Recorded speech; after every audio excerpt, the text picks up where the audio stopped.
它是莱特湾海战中的传奇战役，它堪称是4两拨千斤的典范。它是史上最具戏剧性的海战，它就是萨马岛海战。做视频不易，求观众老爷们点个赞，小编跪谢。时间来到1944年10月，第二次世界大战的天平可以说已经彻底倒向盟军一方，而此时已经濒临崩溃的日本海军，在经过激烈的争论后，决定使用最后的日本海空力量，在位于菲律宾群岛的莱特湾海域同美国海军最后一搏，并幻想通过这场史诗级大战重创美国太平洋舰队，从而一举扭转败局。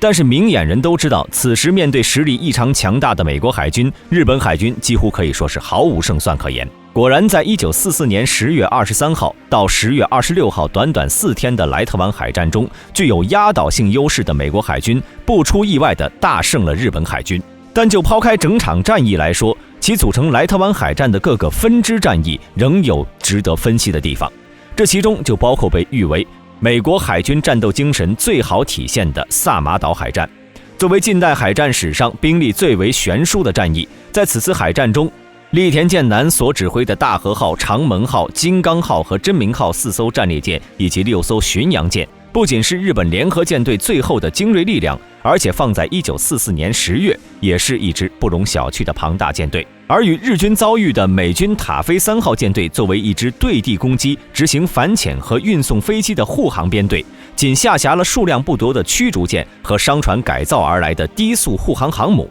其搭载的也都是一些老式舰载机。该舰队的最强火力可能就是驱逐舰上的鱼雷和5英寸主炮了。而就是这样两支实力极不对等且不应该交战的舰队，在一系列巧合之下，在萨马岛附近海域遭遇了。10月25号凌晨，由于美军第3舰队司令哈尔西的莽撞，使得栗田舰队得以在顺利通过门户大开的圣贝纳迪诺海峡后，于凌晨3点沿萨马岛海岸向南进发，并在黎明时分发现了美军舰队，由此开始了日军本来有机会获胜的萨马岛海战。而此时与栗田遭遇的美军 77.4 护航航母战斗群所属的3支名为塔菲1号到3号的分遣舰队，虽然有着共计16艘护航航母和超过500架舰载机，但是作为一支支援性舰队，该舰队多装备的舰载机大多缺乏对舰用的破甲炸弹以及鱼雷，且美军这些装甲薄弱、航速较慢的护航航母和小型驱逐舰，在栗田的战舰面前也显得十分脆弱，根本难以对抗栗田舰队。而栗田健男在发现美军舰队后，并不知道哈尔西的主力舰队已经中计离开了雷伊泰湾，误认为自己面对的就是美军的主力航母编队，并且一度以为整个美军海军第3舰队全都在他的大炮巨舰面前。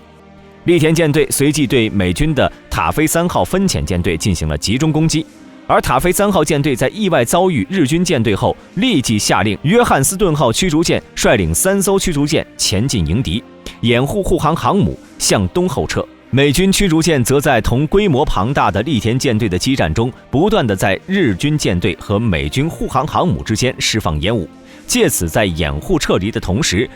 利用此时的恶劣气候影响日军舰炮的视野。除此之外，美军舰队还立即急电哈尔西火速支援，且出于当时情况紧急，该舰队甚至一度直接用明码发报。日军舰队面对美军驱逐舰不断的骚扰和拼死抵抗，根本无法全力进攻美军航母，而且为了躲避美军驱逐舰近乎自杀般发射的鱼雷，只得被迫散开，尤其是2枚齐头并进的鱼雷，还迫使大和号背向行驶，并在使其为了躲避鱼雷而暂时无法转向的同时，还为美军航母争取了长达10分钟的撤离时间。在随后的激战中，美军舰队在付出了损失约翰斯顿号、霍埃尔号和山缪比罗伯兹号3艘美军驱逐舰的代价之后，仅重创日军熊野号，并使其被迫退出战斗。日军的金刚号也被击伤，但他们的奋勇抵抗也为美军护航航母争取到了时间。美军舰载机得以及时从航母上起飞，但令人可惜的是，这些美军舰载机并没有足够的时间换装破甲炸弹，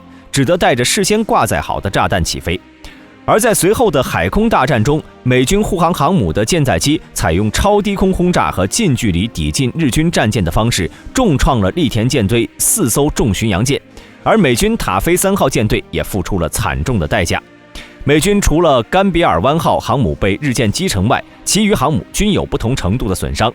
栗田舰队的大和号战列舰也在此次激战中创下了32000米的最远对射纪录。上午9点30分，日军舰队在被美军击沉3艘重巡洋舰后，栗田舰南鉴于此时的混乱队形，无法进行有效指挥的考虑，随即下令转向北面，重整阵型。但此时本以为能够获得喘息之机的美军塔菲3号舰队，却因为日军神风特攻队的进攻，并未脱离危险，其中2艘航母被日军重创。不久之后，栗田舰队终于在整合好舰队阵型之后，随即改变航向，向日军计划的预定地点行进。然而，就在日军计划消灭美军登陆部队的企图看似就要成功之时，栗田舰南却做出此时战役进行的时间越长，自己遭到美军轰炸可能性就越高的担忧，随即再度向北撤离萨马岛海域。此时，美日萨马岛海战终于结束。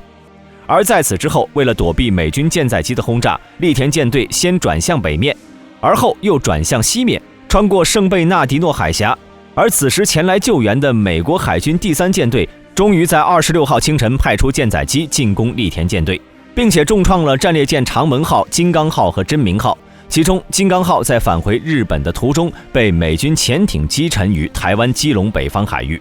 而栗田舰南在终于抵达日本后，其指挥舰队仅剩大和号还具备作战能力。